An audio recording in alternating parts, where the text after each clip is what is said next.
Welcome to the Grandmaster Level Show. Today we got a special show. It's based on the fundamentals of honor, respect, loyalty, and what better to have than Lifecycle Botanics with Shane and Mark as a special guest of honor. How is everybody doing today? Doing Good brother well. yourself. Well, sorry on the Awesome. late start, guys. Someone dropped the ball on dinner tonight, so had a little bit of a late start and I needed fuel to get through this. Been a crazy week. How is well let's kind of just start with everybody. Let's start with you, Heston. How was your week? That was fantastic. We had a bit of sunshine poking through. I got a couple of spots outside that I'm trying to get ready for some cannabis, and we're also doing a big blueberry planting this spring. We had the fire damage, wildfire a couple of years ago, and it opened up a bunch of space. So we're gonna take advantage and plant some fruit. So super stoked it's getting that time of year, and Awesome. yeah, ready for spring. That's sick, man. Well, make sure you talk to me before you plant any blueberries because I got a lot of experience in that department. You're Um, at the top of my Dude, I'm list usually. envious that you guys can do that. I'm so envious. I'd love to have fruit, but we have bears. Ooh. we do too. Preston, how's it going, brother? How was your week? Yeah, it's been pretty good. It's been really busy at work, so I haven't been able to get a whole lot done here in the garden, but it's been good. Everything's going pretty smooth otherwise. Well, Yeah. that is awesome. Marcus, well, I know you were just at Whistler all day and everybody is jealous, but how did your week go? My week was great. It was wonderful. Just staying super busy. Got so much going on. I mean, dude, I talk to you like 50 times a day, so you know exactly how it's been. It's been fucking madness, crazy, chaotic, psychoticness, which is great. I love it. Lots of good dabs, lots of good people, and I'm like super, super excited to go to Barcelona for the ICBC and the Spanibus and the Legends of Hash. I'm getting jacked. Awesome, man. Yeah, I know it's getting exciting, man. It's getting close. Um, Russ, well, how was your week? Man, I think I think Marcus said it best, man. It's just hectic, man, and I love it. I wanna shout out Mandy. I want to shout out GML Mandy for showing me all the stuff that she showed me this week because this week was just absolutely crazy for Grandmaster LEDs as far as I see. I mean, so many different methods of messages that coming in. You know, you have messages coming in on two different websites. You have messages coming in on two, three different social media sites. You have, Discord. It's a lot of things to keep up on, but just it's a lot. It's hectic, but at the same time, I wear a smile because I know it's just love from the community, and I just it's busy, but I love it. So shout out to everybody. Thank you for all the love. And I just can't. I just feel it like a wave. I don't think this is like the peak. I think I think Oh, it's just swelling and building, dude. And who knows where it's going to crash? But it's cool. well, I have to agree with you. This was a crazy week, and just to be quite honest, like last night, I was getting emotional to be quite honest when I was just going through everything that just happened in the last 2 years and every single thing that we happened and everything we had to overcome and just like every single obstacle. And I feel like we have achieved the absolute most impossible thing. And now we truly are going worldwide and we have yeah, it's an incredible thing. And I just want to thank everybody for all the support. Like I said, it's been extremely an emotional couple days for me, to be quite honest, and super happy to have Mark and Shane here. I wanted to start off and kind of like Mark and Shane have been on before, but in case you are new, because we have a lot of newer people, I'd like to start off and let Mark give an introduction to himself and just kind of let everybody know what he's about and what you guys have going on. Yeah, thanks, Thomas. Appreciate you having us on again. So we are a licensed cannabis nursery on Vancouver Island. We have medical sales, a lot of commercial sales, deal with a lot of micro facilities. Been in the industry for, well, 20 plus years. So myself and our team all have a lot of experience from the old days and also learning all the new ways of running a business with the whole licensing systems and everything else. So yeah, it's been a pretty exciting journey. Well, you started originally coming into the legal market with Covert Valley. So you guys you were a craft micro before you became a nursery. Why don't you tell us about that? Yeah, actually, we were the second licensed micro facility in BC. So when we started that, it was so new. We had to, nobody really knew anything about it. So we were really learning how to build a facility, learning how Health Canada works, how, insurances, dealing with the city. There was so much, it was just a kind of a whole new world to just to learn about, from what it used to be. So Covert Valley, we produced craft flower into the BC market. So we did our own brand and had a few harvests into the BC market, retail stores, and really at the end of the day, our focus was nursery. That's what we've always done. So Covert Valley was a really good stepping stone in a way to learn the industry, learn the markets, learn how just how the whole system works. There's so many moving parts to it, from production to processors to getting SKUs with the provinces, understanding the pricing, the taxes. It's just a whole complicated world that Covert Valley, being a micro producer, really got us, really deeply into it and understanding the industry. And that's helped us a lot being a nursery now, because we're not just a nursery selling clones. We're a nursery that understands the market. We understand what the micro producers have to go through to get their product to market. So it was really beneficial having Covert Valley to just really understand all sides of the industry. So Awesome. And Shane was he was with you guys with Covert Valley also, correct? yeah, actually, Shane's been with me since high school. Our team is, we're really old school. Like Shane and myself know each other since grade 8. Our partner, John, he's been with us for over 15 years. My wife's part of the team, 15 years. A couple of the rest of our team is all we've been really working together closely for a long time. So I think that's really critical, having a good team, knowing each other on a personal level and on a business level the way we do, and understanding how to work together. I mean, that's probably a big factor in a lot of businesses that struggle, is having partnerships, or just everyone not knowing their place. And we all work so well together, and I think that's part of the reason why we're such a strong team. To be able to have that trust, I think, is really, really special. And it's obviously makes you guys stand out from a lot of different people. My first experience coming into the craft micro, I had some people come and approach me wanting to start a kind of a brand with me. They gave me 40% of the company and then literally said, everything's going to be taken care of.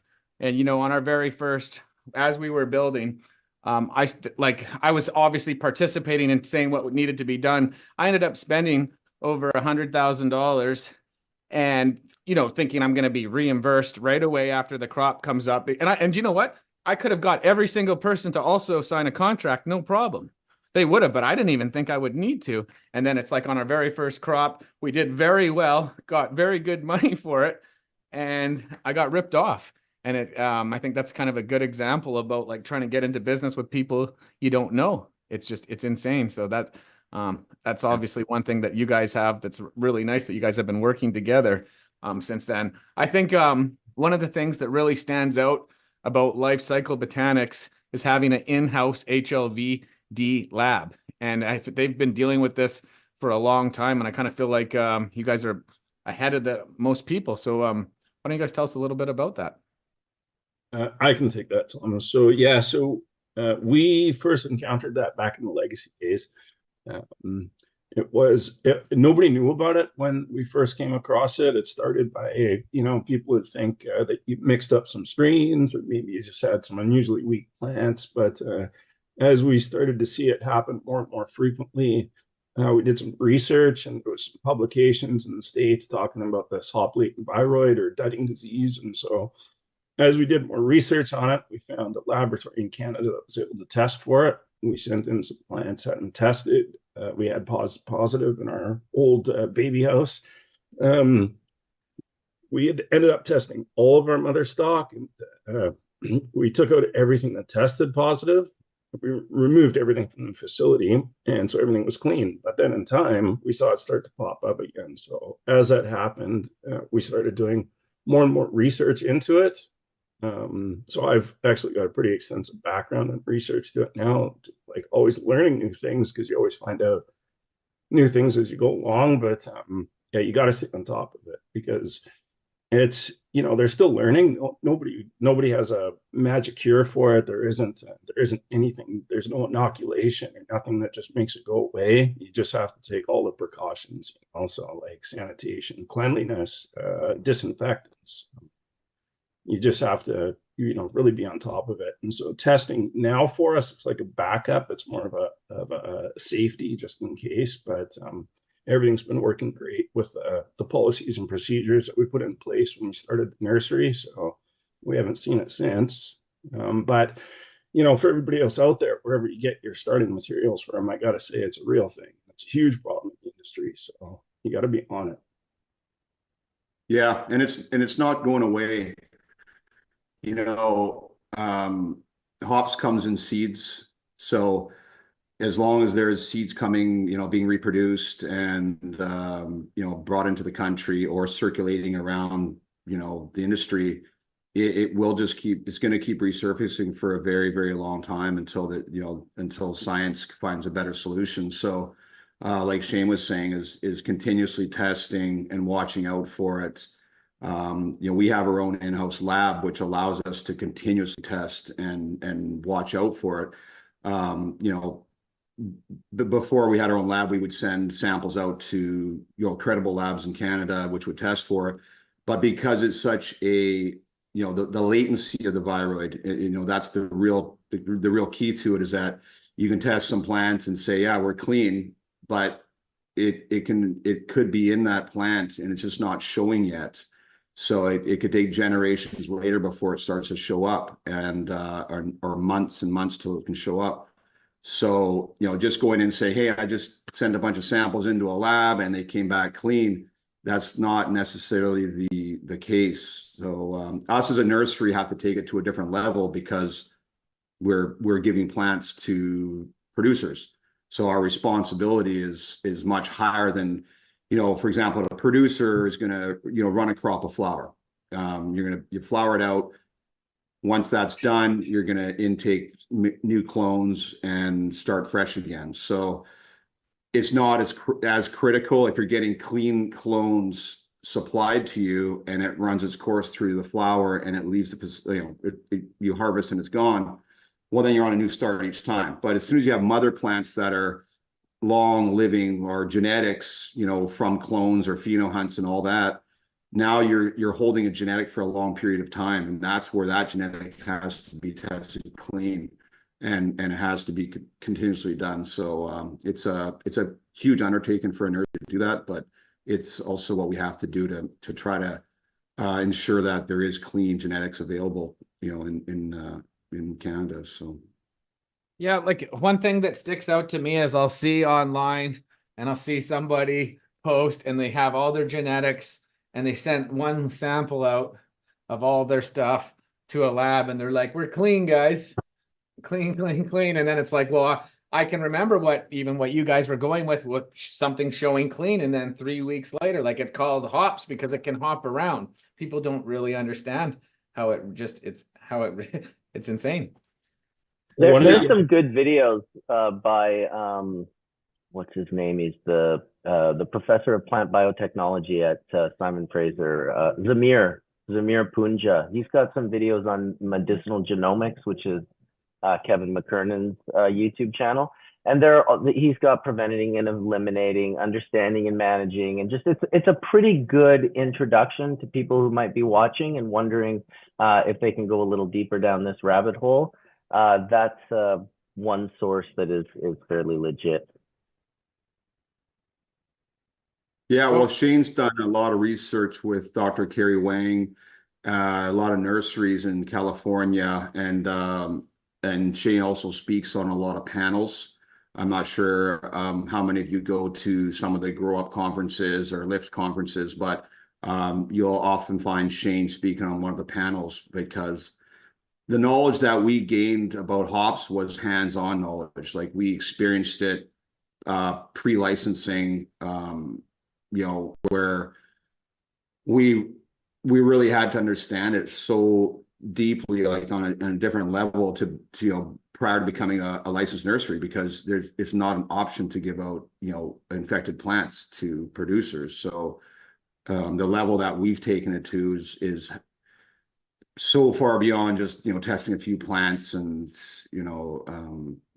Well, it's your word, right? It's your company name. Like when Driscoll sells 9 billion strawberry plantlets a year, they give a certification that comes with those plantlets, and they're coming out of a lab in Colorado. They're shipping all over the world. They've got a great lab, and they're going to basically test those plantlets and make sure it's a guarantee when you buy those plantlets that this isn't going to be there, this isn't going to be there. None of these things will be present.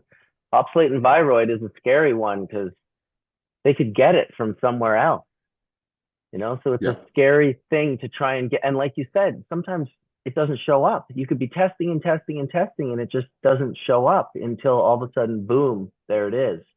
And so the way I learned about it was through Dr. Shma Sabayad and Dr. John Brunstein at Segra International. My friend Ian was the main grower for cookies and for DNA down in California. And he had a hopslate and viroid come in and wipe out about a $5 million crop in 2 greenhouses. And so it was a serious, he was just like, in that moment, he put his head down and he did research for about a year and a half on the 5 tissue culture companies that existed back then in cannabis. And he kind of landed with Segra at the time, but he was just like, all I know is this, we have to figure this out. Like, this is scary, especially in California, where they say it's, I don't know, 90% of the genetics are rocking this. I was in Colombia, 100% of the genetics in Colombia have hoplate and viroid, like brutally, so badly that you could see it all over the plant. Late stage. The testing has got to improve to where it's not just leaf samples too. I mean, if you take root sample, you're going to get the way more early indication that you have it, because it shows up earlier in the root than it will in, say, the leaves, especially the top of the plant. So there are more techniques that are starting to come out that are helping us catch it a little bit earlier, but you still got to constantly test it, because there's so many outside influences that, like everybody's been saying, where it could pick it up from somewhere outside of itself too. Another thing that you really got to watch for is one of the things we found out is that a plant can actually be not showing symptoms. It can be completely asymptomatic. And so you believe your genetics are clean because you haven't seen an issue. And that plant can spread it to your other strains, and they will suffer. And meanwhile, you've got one thing that looks like it's doing fantastic. It doesn't actually have any ill effect. And just to add to something you said there, Marcus, about it's also your word. The other thing we have to be very careful of as a nursery is we're supplying producers, and we all know the cannabis market in Canada is tight, to say the least. Every crop for many producers is make it or break it. So if we give that viroid to a producer, that can put them out of business. We're responsible to make sure that they succeed. As a nursery, we have to make sure our genetics are absolutely clean. And could put you out of business too. Absolutely. Or worse. Yeah. Spark brought up a really good point about testing on roots, and that's what I'm hearing a lot of people talk about in the States. Do you guys focus anything on the roots? Are you guys able to detect it there easier while you guys are doing any testing? What is your procedure in that sense? So if you do watch the video with Dr. Zamir Punja, what he explains is when the viroid enters the plant, it'll enter it somewhere in the growth and leaf or the stem. It then takes anywhere from 1 to 3 weeks to get into the root mass. Then it can take up to a month or 2 months to go back through the plant. So the ultimate answer is to test both. Truly, they say that the root. So if you test a leaf on a branch that's not infected, you're going to get a negative. But once it's in the root mass, it's all three root. So the root mass generally is going to give you a much more accurate true positive, but the plant could have infection in a branch that hasn't reached the root mass yet. So you really, the ultimate test is the root mass and a leaf on every branch, really. Yeah, and one of the things that we've realized was watching the graphs. So when someone says I have a positive, well, what is a positive?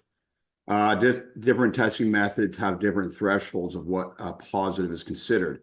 So when we're running test samples through our excuse me, through our lab, we actually watch the graphs and follow the RFU numbers. So there's a threshold at a certain RFU that is considered a positive. If you're just sending samples out to a lab and you're saying positive, if you're going by positive and negative, that's not enough information. You need to know where your RFU numbers are, because if there's showing an elevation at a certain a speed of elevation during the 18-minute cycle, that is also how you can sort of predetermine potential upcoming positives. So it may not be at the threshold yet, but you may see something suspect, and now you have to monitor that plant because it is showing some suspicion. And that is critical to be able to really track, because once again, the latency of it, that may show up 3 months later as a positive potentially. So now you have to monitor that plant and continuously test it and watch if those numbers increase. So unfortunately, just sending samples to labs, yeah, I mean, it's a general idea. You send a few leaf samples throughout your plant, some root material. It's still not guaranteeing anything. You just really have to have a continuous testing method. So once again, that's why we had to go to that length as a nursery, and be able to have real-time data as well when remothering plants and everything else, taking the actual plant material from the new clone that's going to be generated into a new mother plant. You have to test that exact tissue. And there's just so much more to it that we have to that we've learned, and we're able to keep our facility clean. So I think that it's kind of part of the problem with a lot of other places. I'm not naming anybody even, and it's even a lot of people I even see in the USA. Like I'm saying, they'll have this chart and they'll have 25 strains that they sent a sample in, and 2 of them are positive and the rest are negative, and then saying, hey guys, so we are good for these ones if you want. And like you said, it can be hiding, and they're not even, I'm not saying that they're actually even intentionally doing it, because they are not aware. They're just getting their first test. They don't have as much education on the matter, and they think, hey, this is tested and it passed. But realistically, it's just going around like a disease. I know a couple of people, well, this is going back a year ago, a guy I know that fell victim. These guys they've never been on social media. They don't partake with anything, right? And they just thought their place is plagued. They just can't, like they were growing the death bubba, and they thought that he thought it was genetic mutation. You know what I mean? He just thought that he'd grown it for so long and he just couldn't get it to grow properly, and just his every single yield was ruined, And Genetic drift sometimes was what you would hear people call. Yeah. What really was happening was a plant that has been completely impregnated with viruses and bacteria and fungi, has never been initiated through tissue culture, has been passed around from one garage to another for 20 years. And then they're wondering why it just doesn't perform the way it used to. Like, yeah, no doubt, dude. Go figure. Fucking thing's got cancer. So with HLVD and tissue culture, I think they kind of go hand in hand. Is that kind of on the table for you guys and your team in the upcoming year or months or next following year? Is it something you guys want to add? Because that would really, I guess, well, it just goes so hand in hand together, right? How do you guys feel about it? Shane, Mark? yeah, we have a few of our genetics tissue cultured. I feel there's benefits to tissue culture, absolutely. But, for example, if you send, a bunch of plants in, tissue culture them, take the tissue culture back, they're considered clean. But what about the rest of the facility? What's to stop that from getting infected by another plant? So, really it's a helpful solution in a lot of ways, but the most important part is having procedures in place, because it only takes one plant to come into your facility and then spread the HLVD throughout everything, whether it came from tissue culture or not. It's still vulnerable to the disease. So really having procedures in place is so critical. Using, clean cutting tools, gloves, handling, all the things that come with that is the bigger part of HLVD. If everybody treats every plant as if it has the disease or the viroid, that would make a huge difference in the industry. As soon as someone starts cutting from one plant and then going to another plant, maybe they said, oh, this was tested, it's clean, or it came from tissue culture. So they then stop using procedures. That's when you're really vulnerable, because it may be there. And now you're spreading it again. So usually if you have like the tissue culture SOPs, your whole like SOPs for cleanliness should be absolutely on par. Initiation is just about reducing and removing all of the, the bacteria and the fungi and the viruses that are present in that plant. Just getting that out, the plants work so much better. And if you say had a bunch of plants that maybe had some fungi and bacteria in them, and then you had some initiated plants and you put them both into a room, I can guarantee the hopslate and viroid would affect those ones that are like impregnated with other bacteria and viruses, because it drops their immune system. It drops their ability to fight. You can see it with bugs, the ones that are really impregnated, they're invisible to the eye, but you put a plant in the room and you're like, why has that plant got mildew? It's got thrips, it's got spider mites. Where did these things come from? It's like, well, it's like nature. When the lion sees a sick wildebeest, that's what it attacks. It doesn't attack the healthy ones. And bugs are kind of no different. They just see these frequencies of plants that have been lowered to a vibration that are like, I mean, I've maybe you guys haven't, but I've definitely seen it in my room where I've had one plant get attacked by mildew and bugs, and plants right next to it be completely unaffected.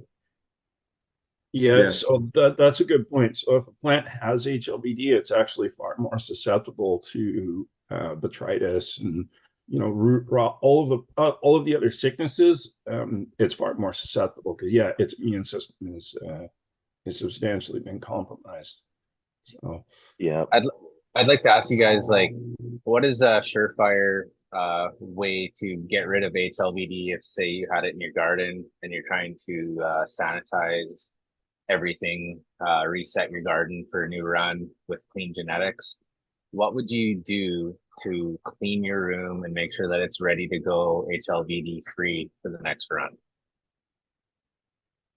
Well, so we use a combination of disinfectants. So if you want to clean the garden first, you've got to get all of the plants out, right? You're talking after all the plants are removed. Is that correct? Yeah. Okay. So if you've got no plants And anymore, like for like, and sorry to cut you off there, but like even like for a hydroponics guy like myself, like having a chiller and stuff, like I want to know what kind of products you would run through your system, your chillers, just to keep everything sanitized and to prevent the spread from going on to the next run. So, sorry, for sure. So so you need to, basically you want to bleach all the areas you can bleach. You need to continue using a disinfectant like Virkon S is quite good for your pruning tools and stuff like that. Anything that's going through your lines, you probably want to use H2O2, but of course it's not as effective against the viroid. So you'd have to increase your dose or increase your the length of time that you would run that. Sorry. But bleach and Virkon are probably the primary two that I would use. Disinfectant. Would hypochlorous acid work? Absolutely. Yeah. Okay, good. Yeah. Don't use isopropyl alcohol. No good? No. No, it's Alcohol will not. it's like pouring oil on the fire. Oh, really? Yeah. Helps it grow. I know, because we used to use that for everything. You're like, oh yeah, just use the ISO, right? That'll kill it all. Well, it kills everything except HLBD, as it turns out. You would think in theory, yeah, it sure feels that way when you think about it. One thing I would actually like to bring up that I think is a really cool service that you guys offer, I've never even heard anybody else offering this, is doing pheno hunting. So if other Canadian companies or people can come to you with their genetics, if they have something, you guys can pop it, you guys can sprout it, they can do a pheno hunt at your facility. And are you guys still offering that? Sorry, I guess I should have asked that. I know that that was an option before, but is that still available if someone wants to work with you guys like that? Yep. Yeah, we've taken a few projects on. I think it works well considering we have our own HLBD lab as well. So we're able to do the continuous testing once the seeds are popped. Yeah, so we have done a few pheno hunts for clients. We do our own as well. Strain characterization trials. We do quite a few of those too. A lot of people think they've got a great strain, and a lot do, but they want to run them in a different environment, see how they perform, where we can actually bring them in and run them through with other genetics and really start to pinpoint, how good is it. So between the pheno hunts and strain characterization trials, yeah, we do quite a few of those. So That's awesome. Like, I think it's just that's kind of like a really cool thing to be able to do, to have that ability, fully legal, pick out big winners. One other thing I wanted to also say is United Kingdom. We are united finally today. We officially have, well, it's going to be official in the next week or so, but a UK distributor that's going to do a really good job that distributes across the whole United Kingdom. We're pretty excited finally. So it's coming for real. Sorry, I just had to throw that out there because I know there's a lot of people from the UK. And there's a lot of people from all over the world. It surprises me, some of the countries I hear from. I'm like, what? Well, yeah, it's been crazy this last little bit. One other thing that I was a surprise to me today, when I was in my room and I'm just looking at everything, and everything is like really nice health, but I just felt like the buds are just not the right size. And it's like, I'm looking at everything. So, I'm thinking maybe there's something wrong with my CO2. So I should have a secondary device in there already reading it, which I didn't. So I went and grabbed one of my CO2 monitors, plugged it in. Sure enough, my CO2 hasn't been above 750 ppm this whole crop in flower. I had, after I did a leaf strip, I backed off the light for like a few days, quite a bit. And I was thinking, oh, okay, well, I backed off the light for 3 or 4 days when I probably should have put it back after a couple days. And maybe that's it. But no, it's like the CO2 is so far down and it's so costly. I can give you a couple examples where, I would have crops that everything appears perfectly good, but I'm not hitting my number that I'm supposed to hit. And like versus another room. And then what I would do is I'd come and bring a CO2 monitor into next to that one, and that one's reading 400 ppm less. So I'm just like, it really is important once you get into the certain ppfds to have that right amount of CO2, or else it is shooting yourself in the foot. You'll kill yourself without it. So anyways, I just wanted to kind of bring that up. That was pretty lame, but at least I discovered what was wrong. That's funny that you mentioned that, because I'm going through the exact same thing today. I found out that my sensors are not reading correctly. So my TrollMaster is off from my pulse. So I'm getting alerts from my pulse saying that my CO2 is too low. But then I just turned my CO2 on last night. So I'm just starting to see all this happen in real life. And then, yeah, I go outside and the CO2 is working perfectly, but my TrollMaster is reading 1,000 and my pulse is reading 600. So I got to go back out and calibrate those units tonight, I think, or tomorrow morning at least, and get everything back on track. One thing I want to say about using a TrollMaster sensor, and just please do this if you're ever doing it, put a bag over the sensor if you're going to do any type of spraying in the room. I had one of the worst mind fucks of my life because I didn't use TrollMaster my whole life, and this was at the legal facility, and we're having the AC, the AC's doing crazy shit. I can't hold temperatures. It's just things are going whack. And we called the AC guy down there 3 times. We literally blamed every piece of equipment except for the sensor. So it was as soon as I fixed the sensor, everything was completely fixed and everything was working perfectly. But it put me for like a mind fuck for a week where we just went crazy, and all because of spraying. Like, and we had sprayed, and I didn't know that you needed a bag over top of it. And I hope that saves somebody else that's listening. I did not do that, so that could be the reason. Oh, Hey, I got a couple of questions, and one just went by. I saw it go by a few times in the YouTube chat just now, but I wanted to ask the same thing before we got too far away for Mark and Shane about cleaning. What about any sort of concentration of vinegar work for cleaning? I'm not aware of any scientific data on that. We stick with what's been researched and proven. We used to use hot water and vinegar back in the old days as a basic cleaner and found that to be good. But with HLBD, we have to stick with what's tried and proven. No, for sure. I clean, like I let it mop and wipe down some surfaces with vinegar. I know it's antibacterial and some antivirus, but I know it didn't work against the C word virus. We went through that. I know that came up, but it was not effective against that. So I'm just curious if it would work, or if you knew if anything about that. And then also another question, like as a no-till grower, we leave the root mass in the bed generally and recycle the soil that way. So that's just going to add another layer of concern with the virus, the viroid concentrations in the root mass. We have to be very certain of the plant health if you leave the root mass in, because that's going to be, that sounds like a disaster waiting to happen. If it has any sort of virus load, that's going to be the entirety of it left in the soil for the next round of planting. That's correct. Even if you remove the root mass, that viroid can survive in the soil too. So, is there any soil testing available for the virus? Not that I'm aware of. No. Root testing, yes. Plant matter testing. I think you can water test for it as well now, if I'm not mistaken, but I'm not aware of soil testing. You can do water. If you water test, you could probably do a soil slurry and send in the strain off the liquid from the soil slurry. Yeah, it's not something that we do, but you can look into it. Yeah, I'll have to look into it because I hate to think about having to replace a bed. I mean, that goes directly against the principle of no-till growing. So if you're going to have to replace the growing media after every harvest because of the virus, so gonna have to be something that's definitely looked into for the that's soil community. Actually pretty. That's a good point. That's huge for that's the base principle of that gardening philosophy. Is you 5 years. I had my last 4x8 bed for almost 5 years, and dozens and dozens and dozens of root balls left in it. So that's something that I'm going to have to look very deep into. It sounds like.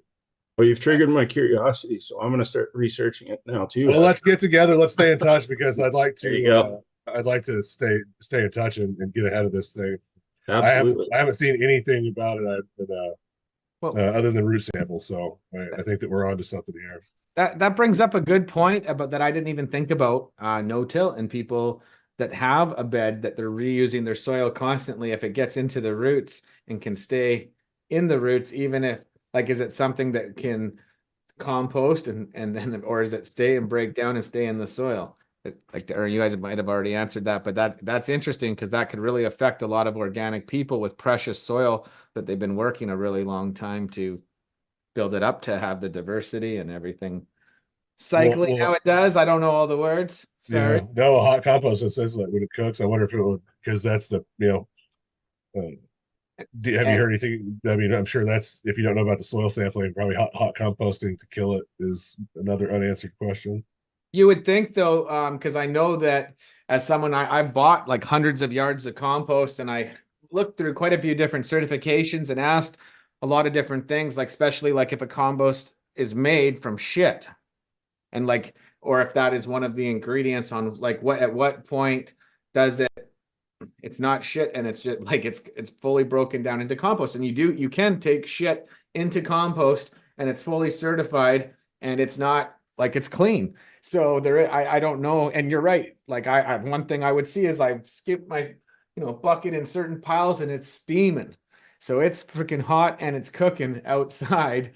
One what I was going to bring up too is, well, Mark and you and Shane, you guys have had a couple cool stories where you have had a plant that's got HLVD growing in it, but able to capture an area that doesn't have it, clone it, then grow it out, do testing over the next 3 to 4 weeks, and then I believe you guys would turn it into queens. Why don't you tell us about that? Because you guys have been able to achieve that before, correct? Yeah, so that's actually that's a good point. So in the background, besides the standard work, nursery, and the phenotyping projects that we do for ourselves and our clients, we also have our own research and development area as well. And so we in the past, we've taken a plant that was HLVD positive in some areas of the plant, and we've tried to clone off of it to see if we could actually clone the HLVD out of the plant successfully. After several times of cloning it, and yeah, we were able to get ahead of it with some strains, but there's other strains that even after cloning it over a period of 6 months or 7 months, and the test would come back negative, we'd keep that plant obviously in a separate area. We keep that plant vegging for another 4 months or 5 months, and sooner or later the viroid would actually come back in some of them, even though they tested negative for a while. The viroid would pop back up several months later, but some strains were able to stay ahead of it. We actually have research documentation on that too, so we might actually publish that eventually.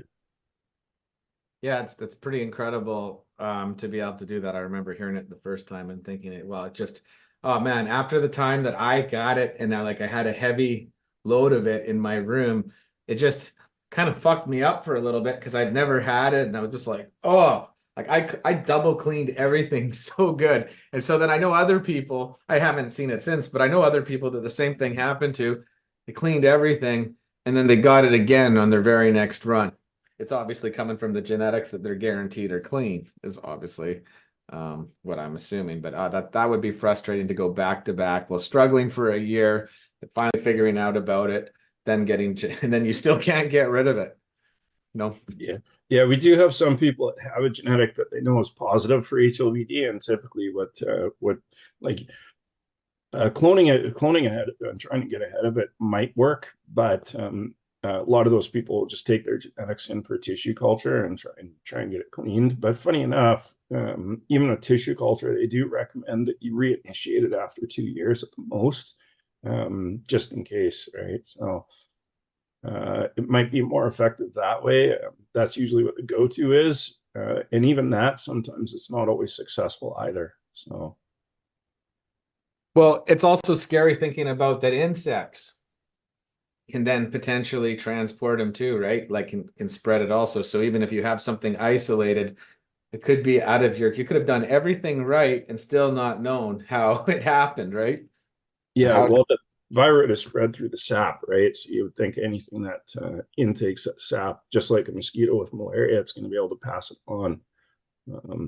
Like even when it comes to spreading it from one plant to another, like the most common method of communication of the viroid is through pruning tools, but can it also happen from your gloves? It can happen because somebody brushed against a plant and it snapped a twig and they got a bit of sap on their coat or their shirt, and they go to another plant and the same thing, they're reaching through it, it might have sap on their arms or whatever. So a spider mite or a thrip or root aphid, I would definitely say that they can spread that like wildfire.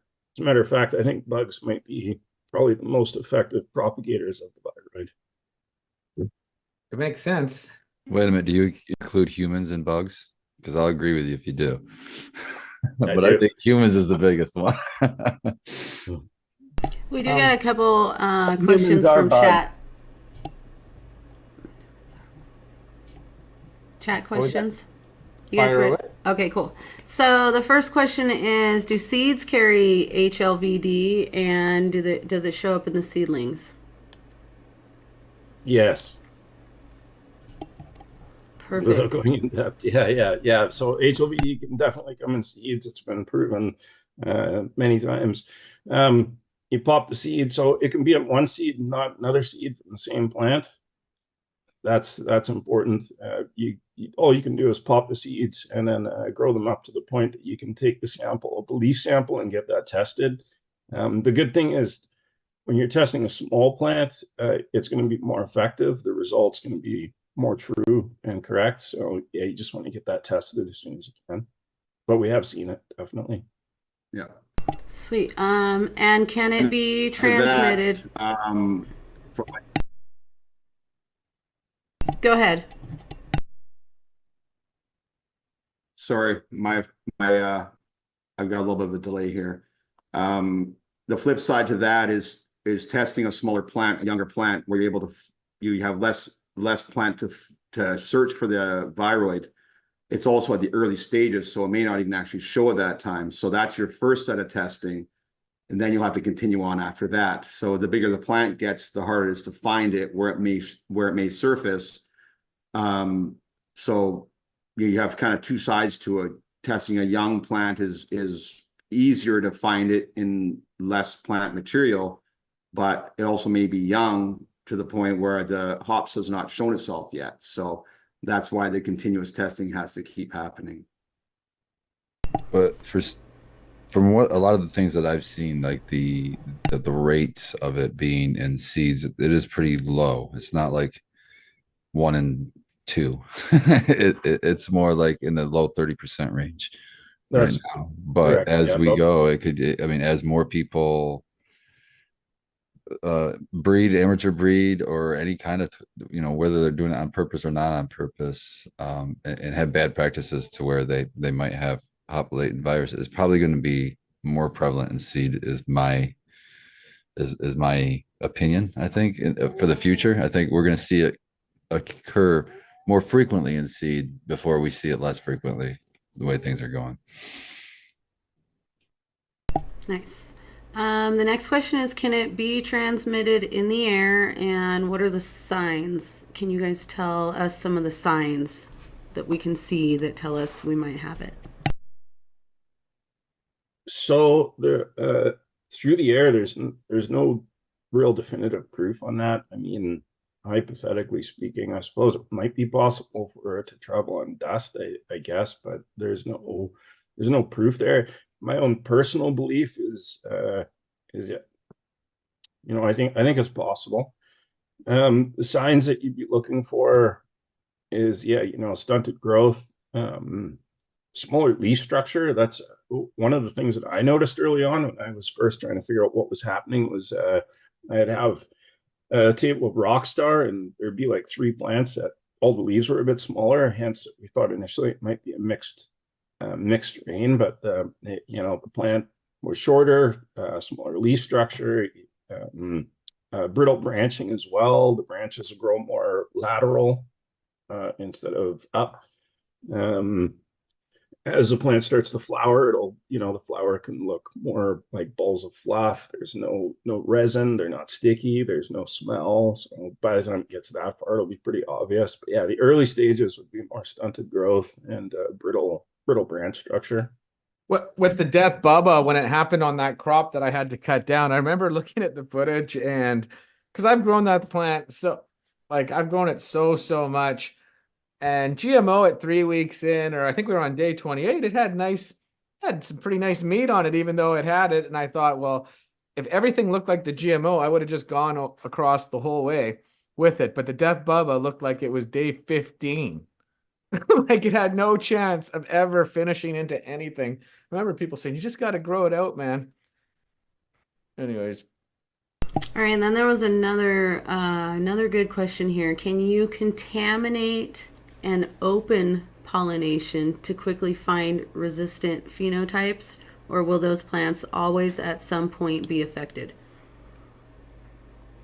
No, I think you could find resistant phenotypes. Like I was saying earlier, there's some strains that can be entirely asymptomatic. We actually had a runts pheno about 4 or 5 years ago that was HLVD positive, and you would never know the difference. So that was, and maybe eventually it might have done something to the plant, but it still produced like crazy.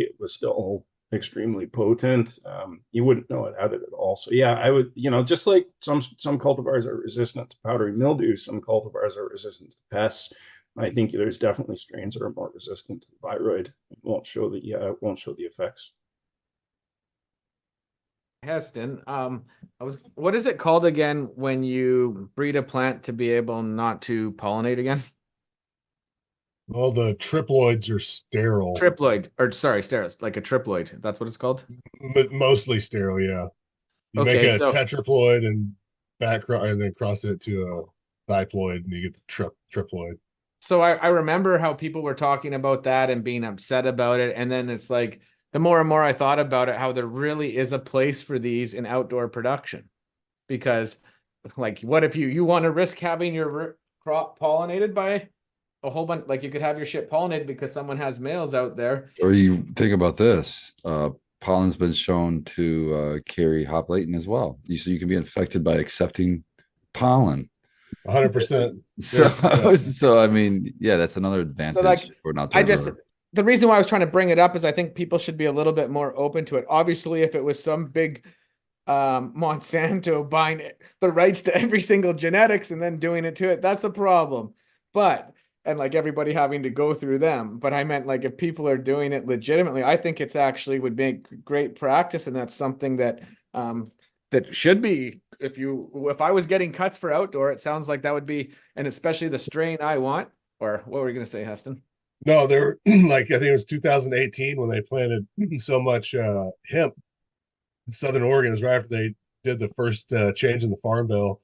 Oregon planted millions of acres of hemp, and all down in Southern Oregon, where all of our outdoor production for the commercial market is. So, you got hundreds of acres of outdoor recreational cannabis, like, right next to a fucking first year hemp farmer who doesn't know what a male plant is or a female plant is. And dude, there's pollen flying across the road. There was some very like heated controversy. It was crazy. So yeah, they did an amazing right. job though at taking $60,000 kilos of CBD isolate and turning them into $600 kilos. Like, they definitely did a good job at that.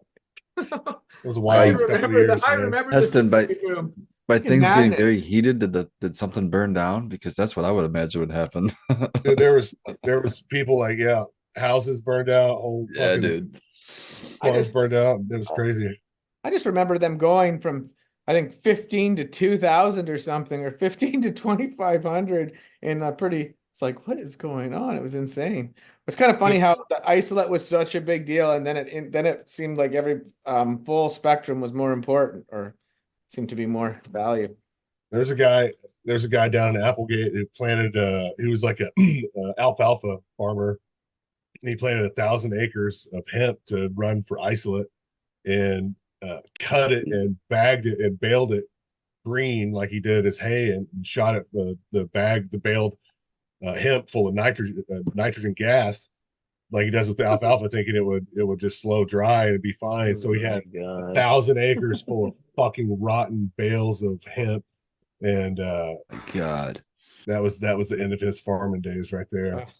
He just brought a bunch of botrytis. We put everything into this farm, man. We put our whole lives into this farm.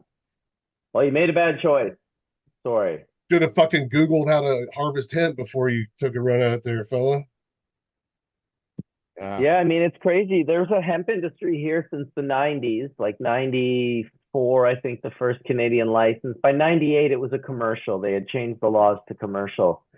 And it's wild how the US just can't, like, Canada looked at hemp as a grain. That was the product. Hemp's a grain. All the companies that made any money with Canadian hemp did it through the grain, the seed, the husk, the heart, the hemp heart. Mm-hmm. And no one was doing that in the US. Everyone was immediately like, loophole, CBD, isolate.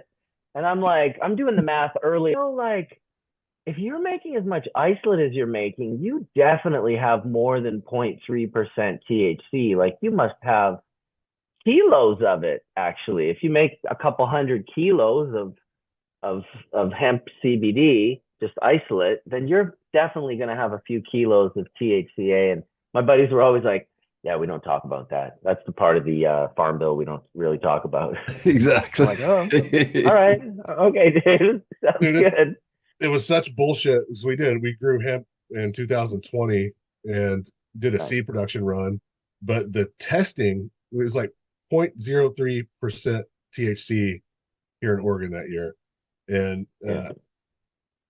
hops have more THC than that.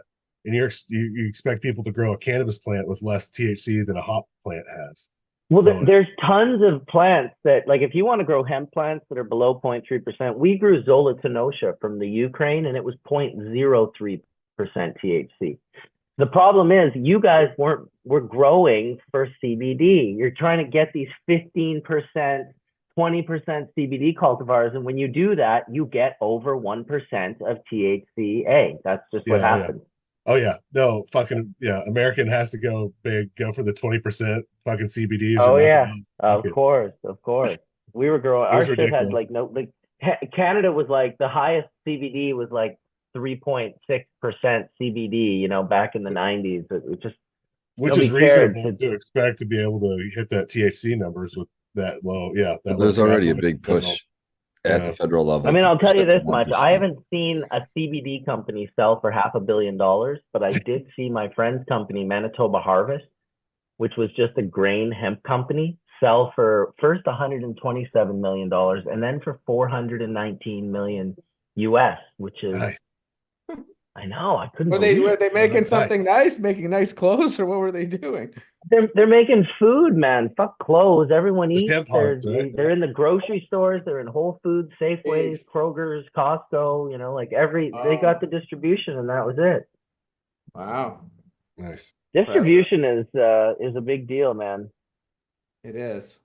Everyone claims to have it when they want distribution prices, but oh, we got a little grow action going. He's got his flower of Yeah. life in the background.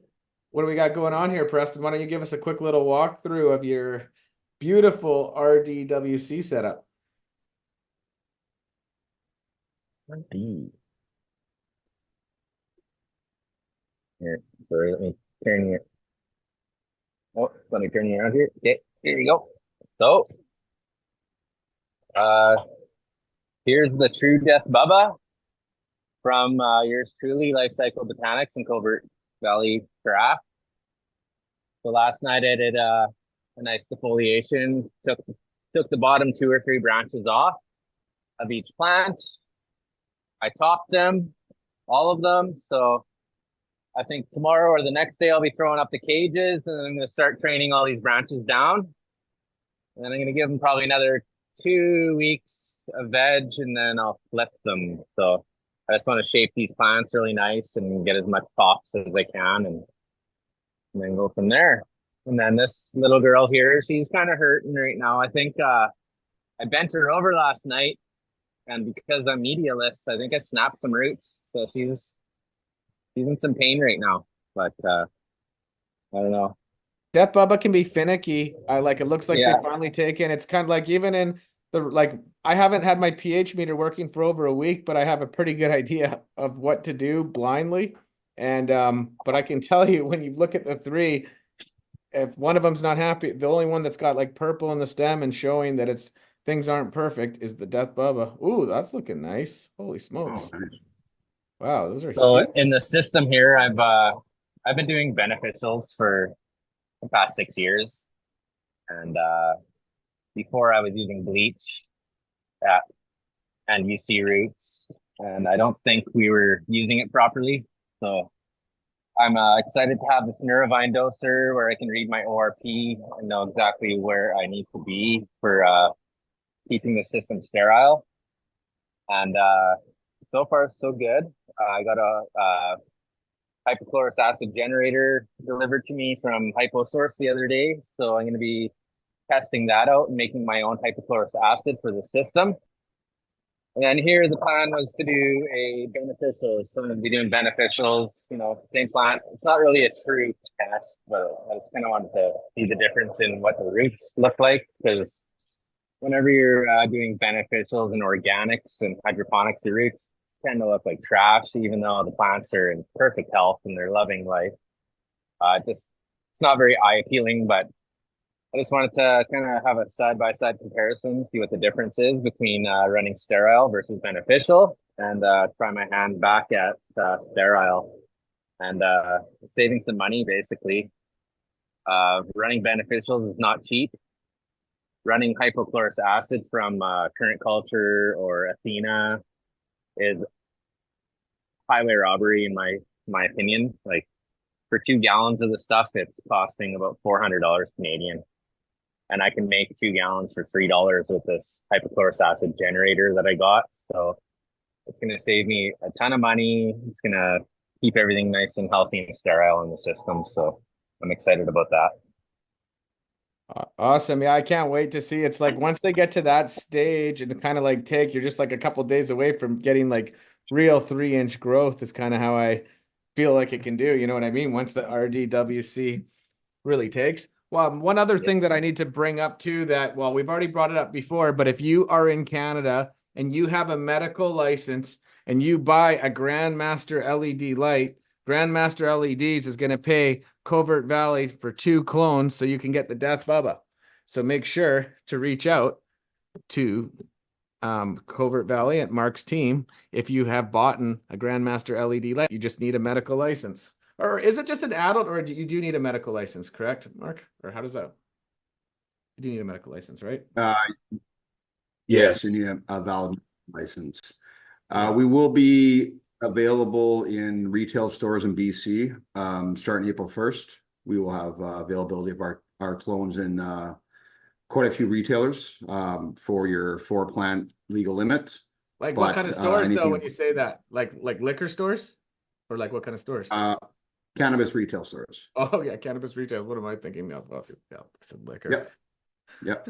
So we've got a bunch of great stores that want to carry our clones. We launched last year, and it really took off. Actually, we what we actually provide is a bit bigger than a clone. It's a clone planted into 4-inch cocoa medium.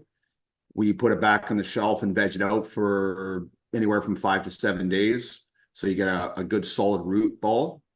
And once the plant starts to grow, then it goes to the retailer. And that way it's a much more resilient plant. You know, it's bigger and more hardy than just a clone itself. And for medical, we have a shipping method that we're able to ship anywhere in Canada, pretty much. There is some very remote areas that are a little difficult to get there in the timelines that we like it to receive there. But we have a very intricate shipping system where our clones get packaged, where the boxes don't get you can flip them upside down or drop them. They don't get damaged. They're protected. So we're all set for shipping pretty much anywhere Canada wide.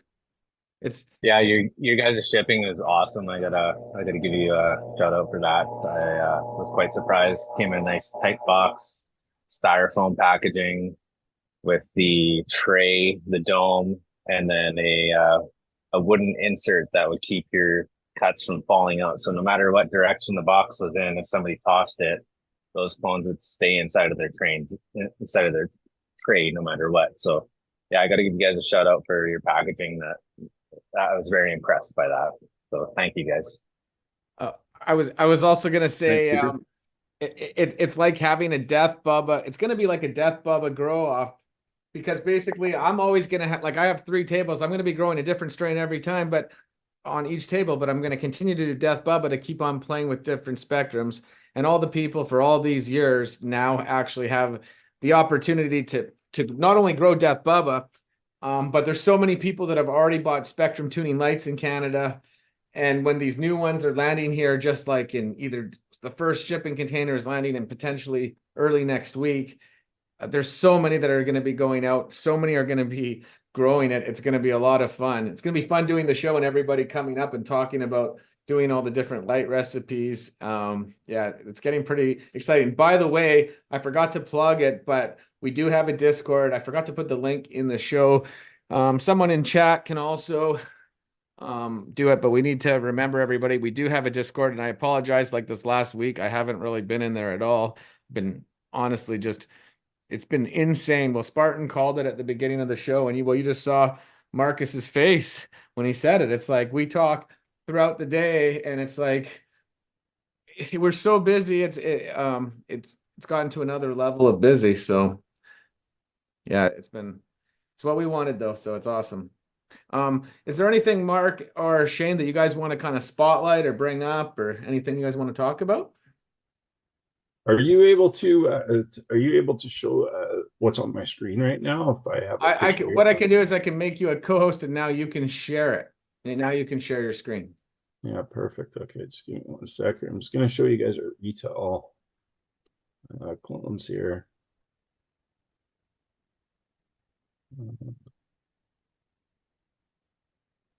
Okay, there you go. Can you guys see that? Yep. That looks like the clone chippers. Nice. Yeah, so that's what we send out to retail stores in BC. You can pick those up. That cup works like its own little ecosystem, its own little environment. So there's nothing you have to do with these except for transplant them. They are happy in the cup for at least a week to 10 days. Don't have to water them. Just you can squeeze the cup a couple times to give them a bit of air transfer or whatever. So you're gonna be able to see that Death Bubba in retail stores. If you don't have a medical license, you can purchase it from a local retailer, and if they don't have them, ask them to bring them in, and we'll ship them to that store. So you have an option. Well, yeah, that's a good point. So I guess, yeah, you just have to tell them to reach out at any local store, and they can bring it in for you. So that makes it a lot easier, because then you don't need a medical license. But the only issue is then it's not the same deal with Grandmaster LEDs. But if you buy a light and have a medical license, then Grandmaster LEDs can pay for a couple clones. Of course, yeah. Yeah, and medical we can ship directly to the license address. So you can look up our Covert Valley website and just go to medical, and there's a simple registration, a valid medical license, and through Grandmaster level for the 2 clones. We will ship them directly from our facility to yours, and yeah, quite simple. So. Yeah, and that's exactly what I did. Is I'm a Canadian medical licensed grower, and I reached out to these guys, and they sent me out the cuts. I had to fill out the application form, so just visit their website, fill it out, have your medical license ready to take a photograph. I think you're licensed too, and yeah, you can grow out this, and there's a few other different cuts that you can choose from too. So. And it's all clean cuts, and you're off to the races. There's some super. Oh, sorry. Oh, I was just gonna say, like, because I've already said this before. When we went legal, we had a day to bring everything in, and we shared all our genetics, and we have like some super elite stuff that is going to be coming out pretty soon. On the next round, I'm going to be growing new stuff that's never been seen before, and it's pretty exciting, guys. Pumped to grow something insanely purple too. Like it's been years since I've grown something that's like pure purple. Yeah, we got some exciting releases coming up with GML. So yeah, it's going to be pretty sick, and it's just nice to be able to get these new, like this last crop I vegged for 2 days and flipped them in. Like it's going to be so sick to be able to not having to be able to just bang off crop after crop after crop. We're going to do a lot of timing so that we can just keep on doing it like that. And it's going to be fun. I'm sorry I didn't get a YouTube video out this week. But definitely next week I will. I'm dealing with a huge problem. I keep on telling everybody I need to get these motorized dampers, and there's just not enough minutes by the time I think of it, and then something happens. I forget about it every single day. So what's happening is the warm air from the grow is going through the ducting. Even though I have a little air damper, that like air can still leak through, and it's so cold outside, and my whole ducting insulation is full of water right now.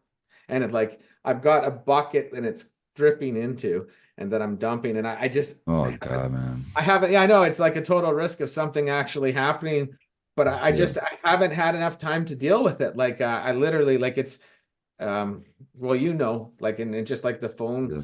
the amount of calls and everything like that. But it's something that I How about if you just put the fan on like constantly, so it just well, runs all the well, no, I time? don't even suck air. It's only if there was ever a failure, I could turn on an intake outtake. That's why I even have them. So what I'm going to do is just Yeah. put like plastic over and actually block the air from the inside. So it's going to, I should have done this a long time ago. Oh, from the inside from going in. Yeah. So that at least But warm then air you're is gonna not get the going. condensation right there because the cold air is gonna go all the way to that point.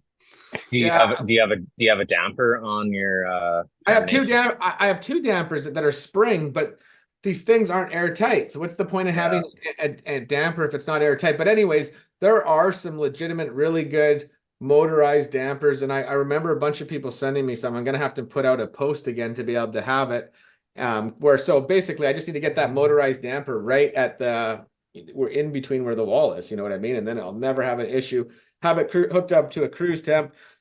Like I'm doing all this stupid work and it's causing me problems just to have in case of an AC failure when obviously this thing's never even going to fail. But I need to at least finish it off right, get the dampers, redo the ducting, and so that like it's properly insulated. I was almost even considering like because you know the insulation, obviously it like I was almost considering building a box and like spray foaming it and making it like just the most ridiculous insulation, but I should be fine. I shouldn't ever even have to use it. It's only like in case of an emergency or say if you're working in there for hours and I want to dump the CO2. It's kind of how I look at it. Two Yeah, questions. I almost just think like a real slow moving duct fan, even if it's just a tiny amount of air, would be better than nothing, just to keep air blowing out at least. You would think so, but no, but if you do that, it would cause it to come in. It would cause like a pressure if you know what I mean? Like, Come pulling from the room, you mean? yeah, well, no, if like say if I turn on one, yeah, like if I pull in one, it opens the other. You know what I mean? Like they start flowing if even if I only turn on one. Oh, I see. It's so airtight in there. So what were you gonna say, Charlene? There was just some questions on the clones. The Oh. first one was if they hadn't purchased a light, how much would the clones be? And is there a minimum order they need to do on those? I would say the best route would be to inquire directly to Covert Valley. Yeah. Commercial sales. So if there's any micro producers or LPs, that would be an inquiry to Lifecycle Botanics. Anything medical and retail would be through our sister company, Covert Valley. And I'd say just touch base with us and we'll discuss pricing, strains, availability, and all the details required. So Yeah, just go to the website is the best way, and there's links right in there. Medical sales at either Covert Valley or Lifecycle. It's email simple. It's just clones@covertvalley.com for medical, and Lifecycle is info@Lifecycle Botanics. So yes, yeah, registration on the website and strain availability. Sorry. Well, what you can do is put a comment and I'll pin it at the end of the page or after the show. So it'll be at the top of the page for people if they want to reach out. That makes it kind of easy. And now that I see it's 7:30, Charlene, let's get Nightbot. Let's give away a light. Who's feeling lucky today, guys? We're gonna be giving away a light with a couple booster bars tonight. Thanks. can we win? Yeah, we'll see here. We'll see. Didn't you guys already kind of win? Well, now you brought that up. How many lights do you guys got? How many lights did you win? 52 on the first thing? Yeah. Yeah, you asked about our week, and it was a busy week installing the new light. So, or actually 2 weeks ago, and we're halfway there. Seeing some phenomenal results with the plants immediately. Within 1 week, we're already seeing better growth from all the bottom branches from our big mother plants are getting better light penetration and better production, thicker stalks. So we're very happy with the first couple weeks here. Well, it's, Mark's old school, and even if someone says, hey, just trust me, they got it. Like I remember with the cloning too, I'm like, oh no, don't worry, you can just trust me, bro, it'll be fine. But they tested it out and you guys legitimately had better results and better roots, correct? Absolutely. Yeah. Yeah, faster recovery too after cuts. Like just everything's night and day. It's very impressive. Yeah, it like, well, I'm just super confident. Like, and I know some people always like about transitioning from it. You know, I don't think you ever have to worry. Like, if someone's new and you're worried about going from HPS, as long you just got to always think about having the appropriate light intensity for every single stage, and that's one of the best things that you can do. And even if you're an HPS grower to this day, I still say go buy an apogee meter or something that can read from 400 to 750 nanometer and optimize it. Because I'll tell you, like 1 out of 10 people that I've gone in when I'm checking out what they have going on just happens to fall in the right spot with the right intensity. And I'm like, okay, well, you've got it, but they didn't measure it and it was completely lucky. Where other people, they're either hurting themselves or they're leaving meat on the table. And that's why it's like, if you have way less light, it's definitely gonna, like, if you're growing with supplemental CO2 and you got like 700 or 600 ppfd, it's gonna really hurt your yield. It's just a fact. Doesn't mean you can't still grow really good stuff, but it's just in every single stage, and also from clone or from seedling, clone, teens. Like, there's just no reason to give certain, like even teens or plants and veg, like a certain intensity. I'm not even sure. Well, you guys probably know better than me how they respond. And I guess when you're growing, I don't have this experience growing larger plants, but I don't see any reason to get smaller plants ever above 500 ppfd. Like, what do you guys kind of max out with your large mumps? Around 600, Okay. 700.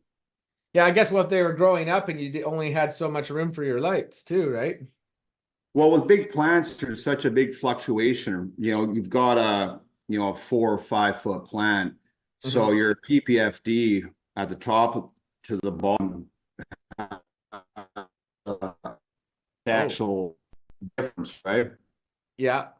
Well, you chopped out a little bit there for me, but Sorry, no, it's all good, man. It's all good. we still here? Yeah. Yeah.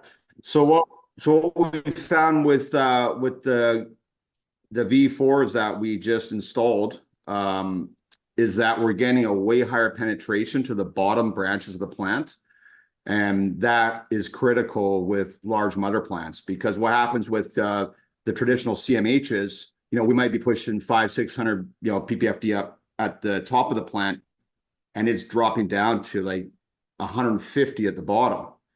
We're already finding with the new V4 LEDs is that we're still seeing 300 down at the bottom of the plant. So we're getting, I would say, from what I've seen last 2 weeks, I'm pretty confident up about 30% of our clone production off the mother plants already. Very happy with it. That's incredible. Charlene, you got to click on the mods. They're not included right now.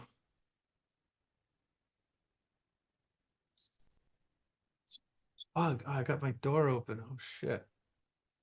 Hold on a second. Everything's flying in.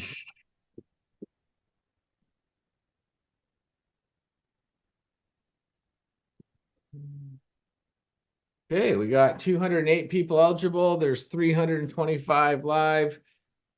Let's see what's happening here. Who's feeling lucky in chat today? We got to drop the link in Bubble Oh, Man's yeah. chat. Oh shit. Yeah, let's get it to Marcus. Sorry guys, don't even have it open. How many people are in there? I got it. I'll get it over there. There's 44, it says right now. Okay, well, come on over, family. Jump on in. We already got 213 in right now. There we go. There we go. I got 2 going here. Yeah, so this will give you the ability. We're going to give you the ability to, well, I haven't even decided which 2 bars, but I definitely want to give you the blue. I think it's very important to be able to turn on blue later in flower, just like the old school days where you have HPS hanging and you turn on your blues in the middle. I did that multiple times testing that out, and I definitely brought out a lot of colors too in the flower by doing it. And definitely thought I got like a higher potency doing it. So I think it's super important. Did you ever run a dual arc bulb? I fucking love them. A dual arc bulb? Yeah, like they has 6 HPS 400 mil halide for 1,000 watt. No. I fell in love with them there for a while. I remember doing I remember trying, like I was obviously a Hortilux guy, and trying that. And then I remember because like back in the day I used advanced nutrients, and then they came out with their own bulbs and they were called the badass bulbs. I don't know if you remember that. So, and you know what they had for every one of their products? A cashback guarantee. And I was like, okay, fuck it. And I did one row of theirs against the Hortilux, and I was so fucking mad because I only got a pound and a half off them. But they did end up honoring. I ended up getting my money back actually. But I was, and then I actually did a run against Phillips, and the same thing. It's like, okay, well, Hortilux just is the best, man. Like it just, well, when I say the best, it clearly had the most, it was the most efficient out of all of them. It's putting out the most light per watt is what I figure how it's winning. You know, And same. For the spectrums, right? I blue 315 watt ceramic metal halide was a beautiful color. Yeah, Spartan, about the spectrum and why I think that even, well, here's the thing is we're about to start testing a whole bunch of HBS spectrums in our spear. So we've already got like a few different bulbs, but we're going to be like testing a bunch just to kind of see the different range. So I guess I don't really know the answer, but if they are similar and you're getting with like similar ratios of green, or sorry, blue, green, red, far red, like within a percent or two, then you're not like when you get down to a percent or two of these different levels, you are not going to see a difference. Like if someone's saying, I got this special green in my light, I'm adding extra green, it's giving me all these advantages. But if you look on paper and it's only like a 1.5 to 2% more, and you compare it against the same thing, you are not going to see anything. We've already done quite a few different side by sides now, multiple, not just us, other people on our team. And when you have it that close, it's not enough to see. But the second you start getting levels of 10% on different parts and different spectrums, then you're going to see, and then you even go even higher than that. Like when you go extremely warm to extremely cool or even mid cool, it like you're going to see just so much different stuff. It's been so exciting. Like we feel like, you know, like there's going to be just, well, there's thousands of new people that are doing it. So it's pretty ridiculous. We're going to be seeing some insane data in the next few months. Okay. We got 256 people here. Do we got everybody? Is everybody in house now? Or how are we looking? Well, let's give it a few more minutes and we'll crack it. And here, like, guys, I've been growing with this HBS spectrum and loving it. Like, we just added a little bit of blue, but there's so many people that are having really good results with this really warm spectrum. So it's like Preston, it'd be nice to see you if you're going to do the Death Bubba. You should you can demonstrate it for everybody. You can go super warm against the base spectrum of the Tarantula Vulcanitros. Yeah, that's what I was thinking of doing. I was gonna consult with you a little bit before I get that to that point in a couple of weeks. But yeah, for sure, I would love to. Shit, if to it's a get that, couple of weeks, I think we're going to be swapping those things out before if it's a couple of weeks. We're going to be putting spectrum tuning in there on the whole thing, man. We got to get you a couple more Borgs in there. Yeah, I'd be down. You can I'd still be down do for that spectrum. You can we can still do the nitro spectrum exactly if you want to, or anything else. It just having that diversity of being able to do anything. It's mind blowing. I'm sorry that we didn't go this direction right from the beginning. Yeah, well, that's how you grow, right? But yeah. I'm really interested in your under canopy lighting, to be honest. As a hash maker, I want those lowers to get some nicer heads on them so that I can really take advantage of the larf that I used to leave on the bottom. It won't be larf anymore. It'll be actually nice producing hash buds. Oh, we're can't wait for that. Super pumped. Like I said, we're still just making like a few more designs here in this. Well, next week we probably should have like everything basically done. And so basically once we have a few different designs, we're going to put them and set them up and see how we can achieve the absolute best uniformity in it. And then when we get to look at those maps, we can also, it can potentially give us another idea or lead to something else, or like, or does one of these bars need more wattage?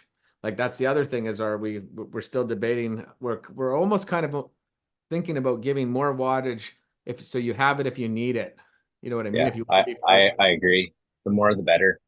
if you Yeah, can offer anybody the opportunity to have a knob to dial that down too, is just it would well, be they're all Yeah. going to perfect. be, I they're all think going to most people be, agree, but the only downside is weight.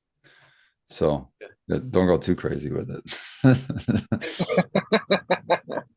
Wow, that's what I want to do though. Crazy with it.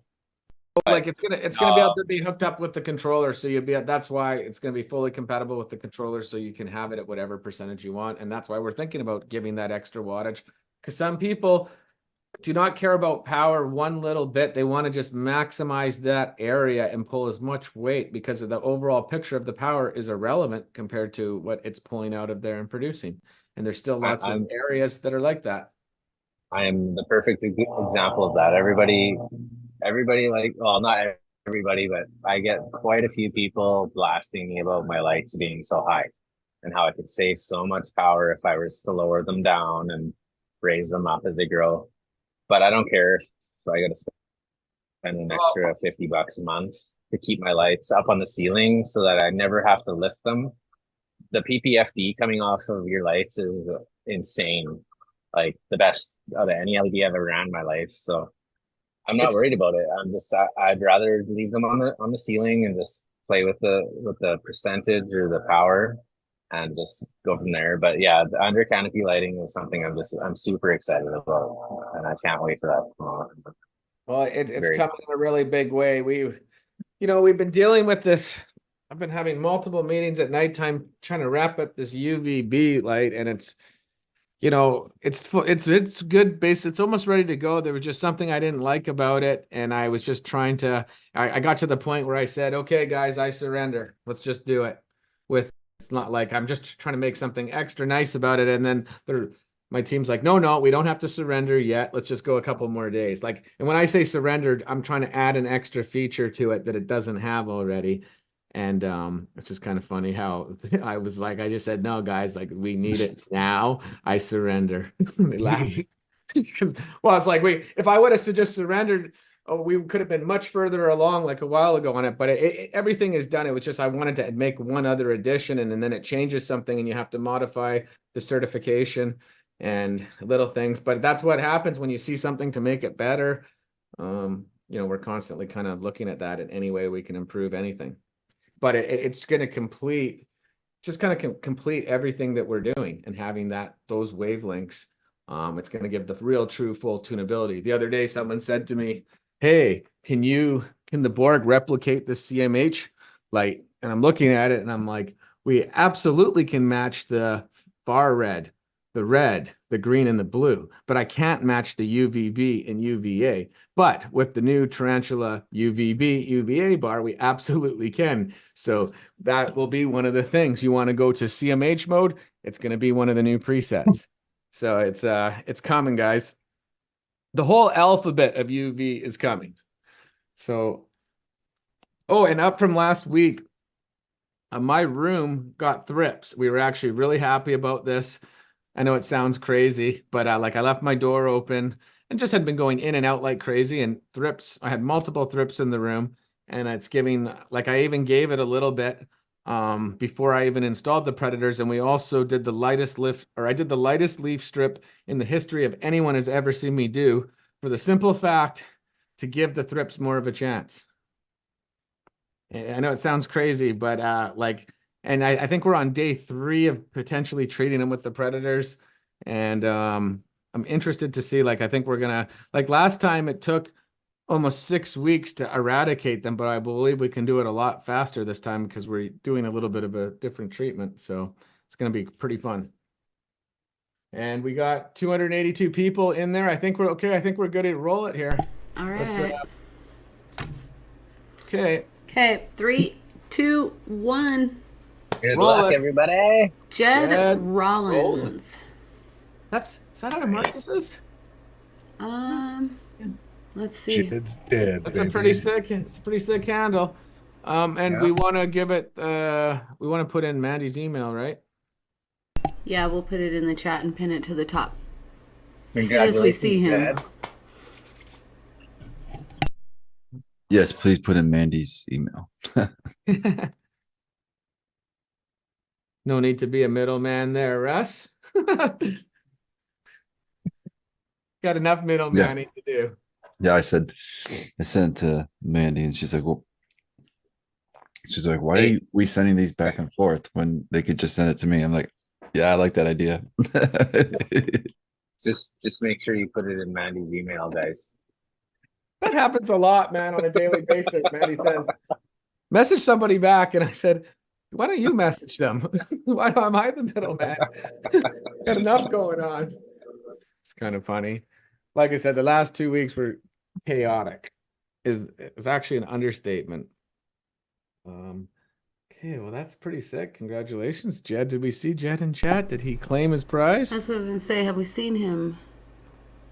I have not. I have not seen Jed, but I've been trying to recover from that. There he is. There he is, right there. Cool thing. Where? Oh, I see him. Yep. Cool things. Okay, cool. Congratulations. What's going on with me? Why don't I see him? It's in the middle. Oh, there we go. Oh shit. Jed. Cool. Thanks. Nice. Cool. Right. What else we got, guys? Is there anything else that does anybody want to quickly come up on the panel and ask Mark or Shane a question from in chat? Quickly drop the Zoom chat link. Get a live. Here it's All right, we should detail to Jed. You want to take a picture of your YouTube account, a screenshot, and then send that to Mandy at gmlarmy.com. It's pinned at the top of the screen. Also, please include your phone number for tracking for shipping. More about this channel. Oh yeah, he's old school. He's been around since 2012 on YouTube. Okay, I'm just gonna quickly send. Awesome. Yeah. Awesome. Yeah, we've had a couple of people that when this happens, multiple people reach out sometimes here. Gelato J is identifying as Jed. Okay.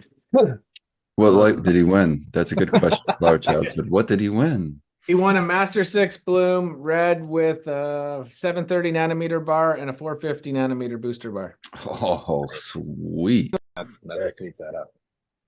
Hey, include that in your email too. That would be very helpful. Yeah, so Mandy knows.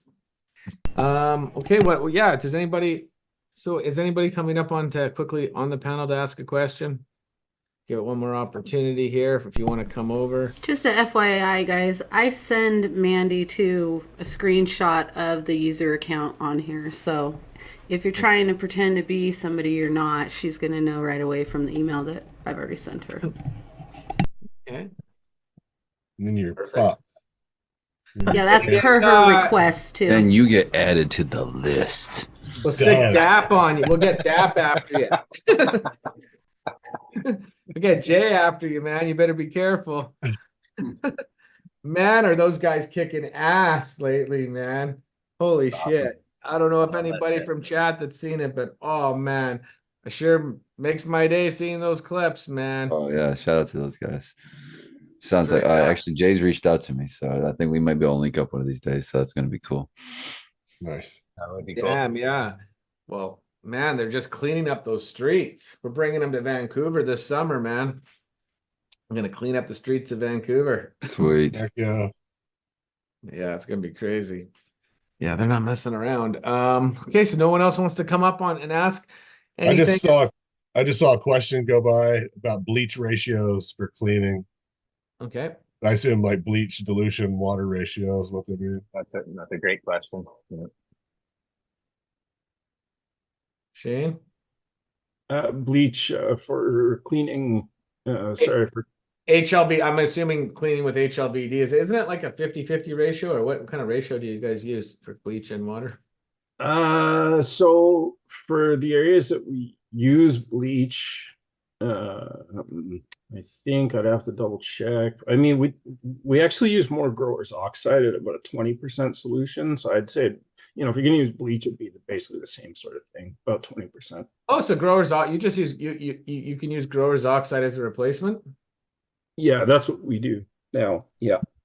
Oh That's all- shit! Did you- I have a huge bottle of Growers Oxide here. The owner of the company's my bro. I love Luna Yeah. West. Did you Oh, say really? Oh, yeah. Okay. That's awesome. Luna Yeah. West, yeah, he's a good Yeah. shit. Yeah, we couldn't say enough Absolutely. good stuff about it. It's fantastic. Yeah. That's Yeah, awesome. I have his sprayer or his fogger unit, and that's how I sanitize my room before every run. Is I take that fogger with the Growers Oxide and I spray everything on it, and if you leave it on the surface and you don't wipe it, it can prevent mold and any kind of bacterial growth for up to 7 weeks after application. So it's a great preventative measure to take in your grow room. It's super easy to apply. So I highly suggest Growers Oxide to anybody who hasn't heard of it. Canadian company, really great guy. He's a grower, longtime grower. Got some great content out there too at Luna West. So yeah, check that guy out. Hey, I'll what about second that, hydrogen? definitely. What about hydrogen peroxide? Did I hear you say that earlier or no? Yeah, we use hydrogen peroxide more for cleaning our lines. Anything to do with irrigation areas, our water reservoir stuff like that. So What concentration? yeah, I think we mix it about 3%. Use the 3%. Yeah. Yeah, we find that flushing all of your lines is really critical. For fusarium, different algaes, and there's a lot of problems that come with irrigation. So peroxiding everything, sterilization, UV lights is so important to keep all of your systems clean. Then that goes even outside of your building, wherever your water source is coming from. Everything that we bring into the facility is stored in cisterns and treated there, and that way we know everything that comes into the building has already been pre-treated. So bacterial wise, like I said, H2O2, UV lights, and that's so important to, a lot of people treat their water in certain areas, but then it still goes through piping through the walls, maybe in hot water tanks or different water systems. There's only takes one small area of a bacterial growth in a certain area. It could be a warm spot in a wall or somewhere that the temperature gets up above 60, 70 degrees, and now you've got a breeding ground for bacterias, and that's very critical to make sure everything's always sterilized and flushed. And I think that gets overseen quite a bit by a lot of growers. Absolutely. And so it doesn't look like we have anybody that's coming up to ask a question. Is there anything else that you, Mark or Shane, that you guys want to touch on before we go into shoutouts? Actually, I got a question for Preston, if that's okay. Fire away. Yeah, cool, man. So I gotta say, first of all, your room is tight. Looks fantastic. Awesome. Thank you. So if I make my way over to your neck of the woods, I might have to come out and have a look in person, if that's okay. Second, I love your hat. Nice hat. You want to show that to everybody? Absolutely. Anytime, any of you guys on the panel, anybody who wants to come over anytime, you're always welcome. Just gotta maybe have a shower before you come down here. Yeah. But Question no, for you. no. Yeah, sure. So we shipped that medical box out to you on January 29th. Did it come within 24 hours? Yes, it did. It was here within 24 hours. I was amazed. And how long before you transplanted those clones? It was 2 days. 2 days. They take off right away. I ran into a little bit of an issue. It was my own fault when I had ordered this new current culture system. I ordered double of everything except for the collars for the net for the foam for the medialist inserts. And I went to set it up, and my previous run I ditched because I'm like, now I have the chance to run Death Papa, so I'm gonna toss these 3-week-old plants out. I was gonna trash them all, but I'm like, okay, I'm gonna put the word out and get some local growers to maybe have an opportunity to grow some pink gas that I had from Growers Guild. So gave them the whole net pot, the insert, and the collar. Gave them to the growers, and then I went to set up, and I didn't have the collars, so I reached out to Indoor Farmer, and they had them in stock. They shipped them out within 24 hours. So I had you guys' cut sitting for 2 days while I was getting every last things like put into place to make sure it was a nice smooth transition. So luckily those guys had that stuff in stock and were able to ship that also in 24 hours. But yeah, your guys' cut came perfect. 24 hours, that notification. I was expecting 2 days, but yeah, it was 24 hours and everything came perfect. Like the shipping box, the styrofoam container that it came in to keep it from, it's just everything is top notch. I just want to thank you guys. Awesome. Beautiful. Thanks. Yeah. I'll look forward to photos as it gets closer to finish. It looks great. Oh yeah, for sure. Nice. Oh, I'm excited to see how it does in the RDWC. Was it just me cutting out, or is it everybody else cutting out too? I could hear it a bit. Like Preston was like cutting it, like chopping Yeah, out hard for me. It was cutting out. Yeah. Oh, okay. No, I wasn't sure because he froze for a second and cut out, and I'm like, oh, it's probably just me. I have something wrong with my computer. It's like got like a computer guy down here, and I still couldn't figure it out. I'm a little bit annoyed, like to reformat my computer potentially, but I guess it's not that. It's for everybody. Okay, is there anything else that you guys want to touch on? Yeah, I just want to say I'm very impressed with what Preston's doing there. Beautiful looking place. Oh, awesome. Well, Thank I you, am Mark. too. From the day I met Preston, I'm like, oh shit, that guy's coming on my team. That talent, man. I'm good at seeing talent, man, and I could see his crops, every single crop has just looked incredible, and it's always been nice to see on social media. So Thanks, guys. I really appreciate it, and I feel super blessed to be a part of the team now and be able to show off these genetics. And yeah, I'm very thankful to all you guys for what you do in the community. And yeah, I'm happy to be part of the team no matter what. 100% for life.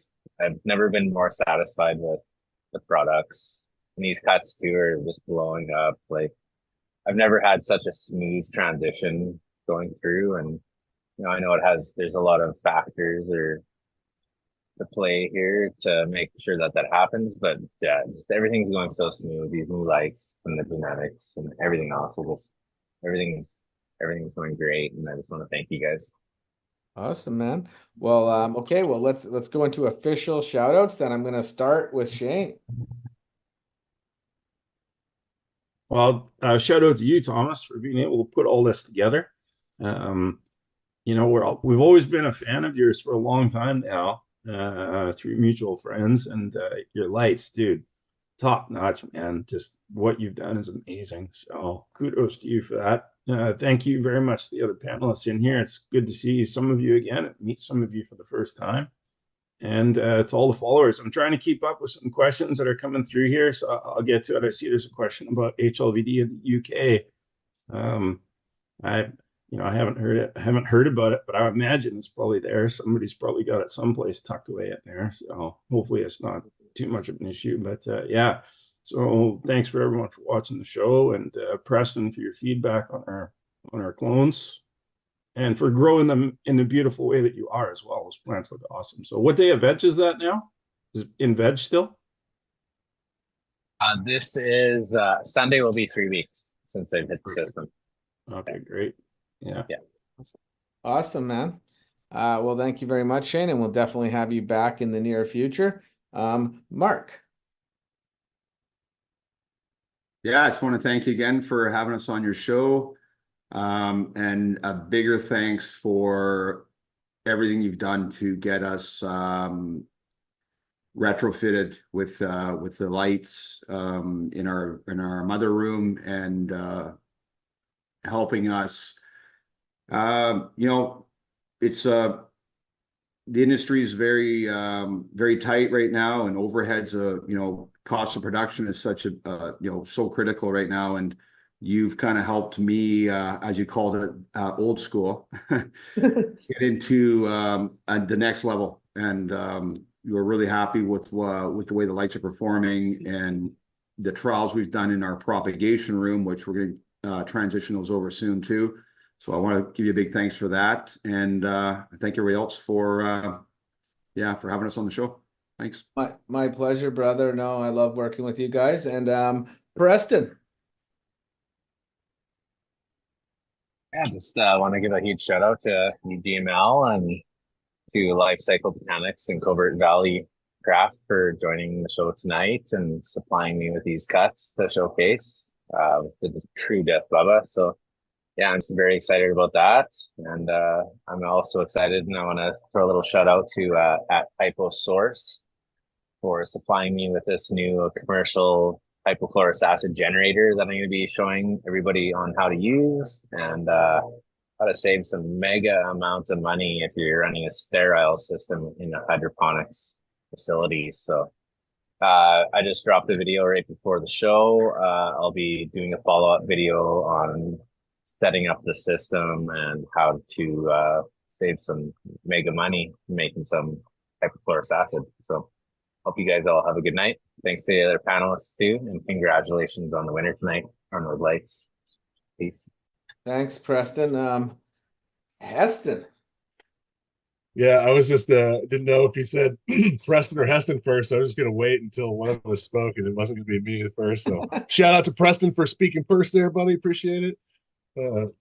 Yeah, shout out to the chat. It was fun tonight. Shout out to Mark and Shane. That was, you know, glad we had that conversation. Pretty eye-opening about some precautions that I might need to start taking in soil. And I think, you know, eye-opening to the, you know, no-till and organic growers in general. So, you know, shout out GML. Thanks for putting it on. Shout out to the Autoflower World Cup too in Barcelona here in a couple of weeks. I mentioned last week I got lucky enough to score a spot in the judging on that, and super looking forward to that. Still, time to get entries in if you're in UK, Europe over there. They're still taking entries like up to the day before, because it's gonna be like on site testing, so it should be good times. Thanks, brother. Spartan.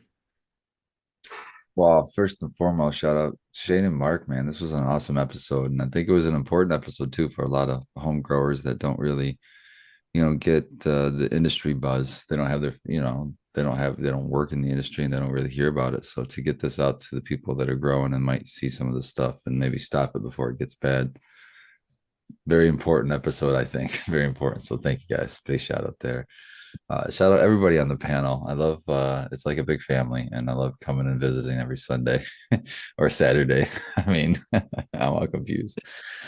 And chat, man. It seems like we grow every week. I mean, it's not only are we growing, you know, with being busy outside the show is growing big too. And I think today, well, I know today that the giveaway, there's more than over 200 people just in the giveaway. So yeah, we're definitely growing, and it's good to see everybody coming on and checking us out.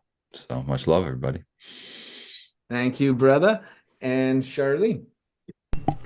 I first and foremost want to give a shout out to Mark and Shane. Thanks for being on the show. I always learn all kinds of new stuff. I'm new to indoor growing, so well, and I know it applies to outdoors too, but I always learn so much new stuff that I can take with me on the indoor grow and make it better. So shout out to you guys. You're just super smart and filled us with lots of knowledge tonight. The panelists for being here. It's nice to have everybody here tonight. And the chat, shout out to the chat. They're always out there saying just, well, not always, but, you know, saying the best stuff about all of us. They make me laugh. If you ever see me sitting here laughing and nobody on the panel has said anything, it's because I'm laughing at the chat. So thanks for always being there, making it good. Sour Diesel Tangy, he's been trying to come on here for I don't know how long, couldn't get his shit straight, finally got it straight tonight, so I'll shout you out. And GML Mandy as well, she's always so great with everything. Well, thank you very much, Charlene. Well, I'm having a hard time talking. This damn edible has just hit me like a rock. I don't have this normal tolerance. Hold on a second here. Hey, Charlene, I did notice you laughing, so I was wondering. So thanks for clarifying what you're laughing at there. Yeah, sometimes the chat, they be saying some funny stuff out there. Okay, so well, first shout out I want to do to the OG Bobby Johnson of making hash, Marcus BC Bubbleman, who had to leave early. I just want to shout him out here because he's really played a critical role in Grandmaster LEDs behind the scenes, hooking me up with like the most badass people you've ever dreamed of. You know what I mean? And like serious connections. So I just wanted to also give him a shout out there and every single person on our team that's making this happen.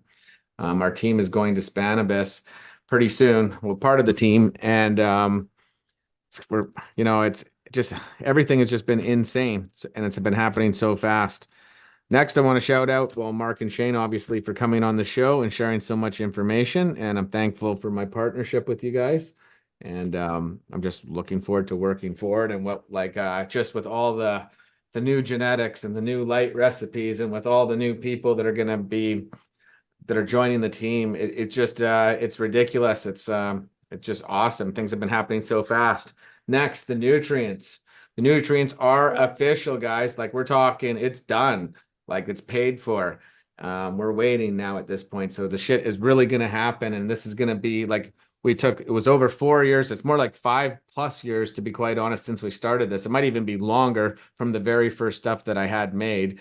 But we made 4 major lines, and to get right here, it was just a really long battle, and I'm so excited for people to have control of nitrogen, and it's just like our lights. When you're taking control of different spectrums, take control of nitrogen and don't have to worry about nitrogen toxicity. It's such a huge problem. I'm dealing with it right now.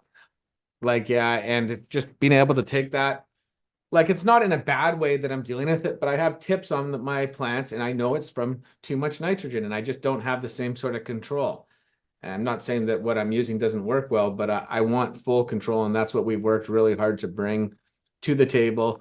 Like I said, we've analyzed every single nutrient in the world that has any skin in the game. So there is no anybody being like, I've got this special recipe. A lot of stuff is really similar, and there's a lot of products that work really well. But I'm going to be able to point out why ours is different. And I'm looking forward to that because I think it's going to give a lot of people a competitive edge that they need. And we're also going to try to be very competitive with pricing. We want to shake up the industry. I told everybody in January that we were going to change the LED industry and disrupt it, and we have. And it's like well, I was saying this earlier, and to like a few of my friends and stuff, like yesterday was like a really emotional day for me, just because like it's truly been 18-hour days where I don't have even a time to do anything. And it's like obviously busy is good. And the other night I just started like going through, or just yesterday I started going through everything that happened for me to get here, and going back over to the end of 2021 in December, and just like everything, and just like how everything went down and then everything happened. It was just, and all the challenges, like I can't explain. I've done some hard stuff in my life, and it's nothing compared to what I went through in the last couple of years of challenges, like and financial challenges to get to that, through that first year, or even past the first year at the beginning. Like things were not easy, and it's like we just overcome so many obstacles. And I just want to thank all my friends, family, and all the people that are supporting us, because it's really, it was really, really hard. But now, like as hard as it is with the hours, everything is as crystal clear to me exactly what we have to do. And I just think that you guys are going to see a tremendous amount of growth from us and our team, and we're going to be changing the game. The tarantula predator is real. This isn't a joke. Changes the whole how everybody grows. No more pesticides, or to the bare minimum, if you reduce your pesticides by 99%, no more predator bugs. And it's something that's coming really fast, guys. Like we're not joking. It's coming fast, and it's going to change the world. And it's pretty exciting for us to be able to introduce it to everybody. So again, I want to thank you for all the support, and we'll see you next. We got a huge show next week, I think. Well, it's either, I don't know if it's next week or not, but Terpy Highs is officially joining Well, it's not official, but it's in a couple of days, he'll be official. He's going to be officially part of Grandmaster LEDs. So we're going to be uniting. And also United Kingdom, we are united. And Grandmaster LEDs is coming to every store very soon, guys. So just hang tight. We got our full UK certification. Okay, we'll see everybody next week, guys. Cheers. And